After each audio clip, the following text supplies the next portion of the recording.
que você faz quando os seus planos dão errado? Quem sabe você fez tudo que era possível fazer, você fez tudo que era correto fazer e mesmo assim, aquilo que você esperava que fosse acontecer não aconteceu. Talvez você se organizou, talvez você orou, talvez você se preparou e aí você imaginou como tudo seria. Mas a porta fechou, a pessoa disse não, a oportunidade, ela desapareceu, ou simplesmente nada, absolutamente nada saiu como você esperava que fosse sair. Nesses momentos, confiar em Deus deixa de ser uma frase bonita, irmão. Nesse vídeo, eu quero te mostrar algumas verdades bíblicas para quando os seus planos eles dão errado e você precisa descobrir como é que você vai continuar. Tem um texto em Provérbios que registra algo sobre isso de forma muito direta. Muitos são os propósitos do coração do homem, porém o conselho do Senhor permanecerá. O problema, irmão, nunca foi fazer planos. Você, inclusive, deve se organizar, você deve estudar, você deve calcular, você precisa realmente se preparar, decidir com responsabilidade.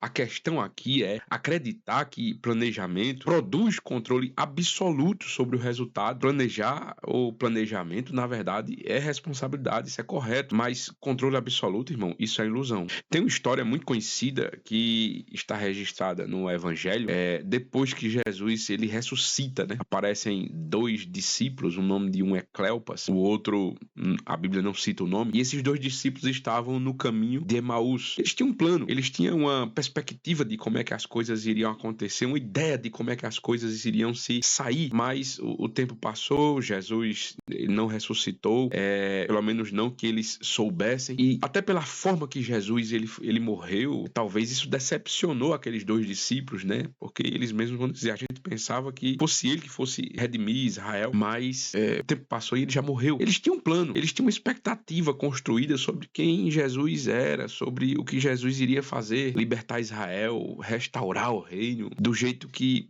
faz sentido para alguém pensando talvez em termos políticos. Mas quando Jesus morre, esse plano desmoronou sobre a cabeça deles. E aí eles estavam lá tristes, confusos, sem entender o que tinha acontecido e indo embora.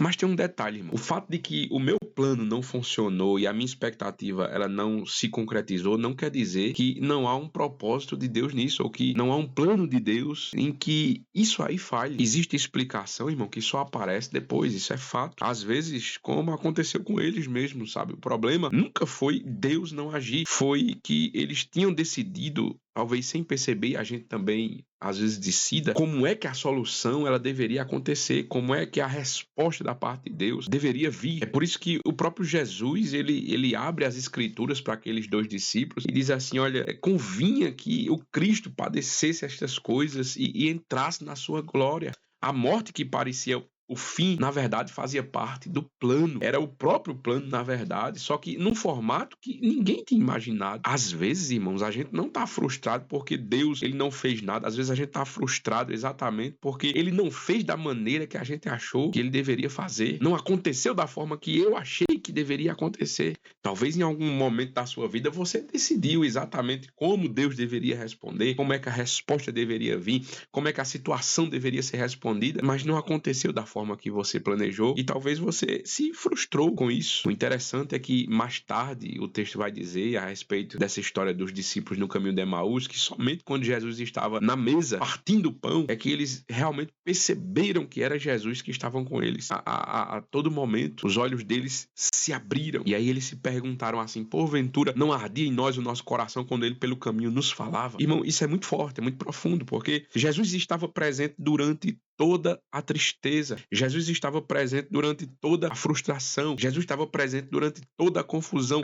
O plano estava desmoronando na vida deles, mas Jesus estava presente, só que não do jeito que eles conseguiam enxergar, não do jeito que eles reconheciam. Depois da frustração, a pergunta útil não é só por que isso aconteceu comigo, também é o que é que eu devo fazer agora, de forma muito fiel. Paulo descreve algo que ajuda exatamente nesse momento, porque Paulo ele vai escrever, se não me falha a memória aos Filipenses, dizendo assim: esquecendo-me das coisas que para trás ficam e avançando para as que estão diante de mim, eu prossigo para o alvo. Irmão, você não precisa hoje descobrir o plano novo inteiro. Você só precisa descobrir hoje qual é o próximo passo fiel e esperar e tentar de novo se for preciso e mudar de estratégia se for preciso e pedir um conselho se for necessário e aceitar uma perda se for inevitável ou simplesmente continuar cumprindo aquilo que já está claro. Eu não sei se você está entendendo aquilo que o Espírito Santo está comunicando ao teu coração, irmão, mas você pode ser canal de bênção na vida de alguém agora e compartilhar esse vídeo para alguém que precisa ouvir essa mensagem, curtir esse vídeo também para que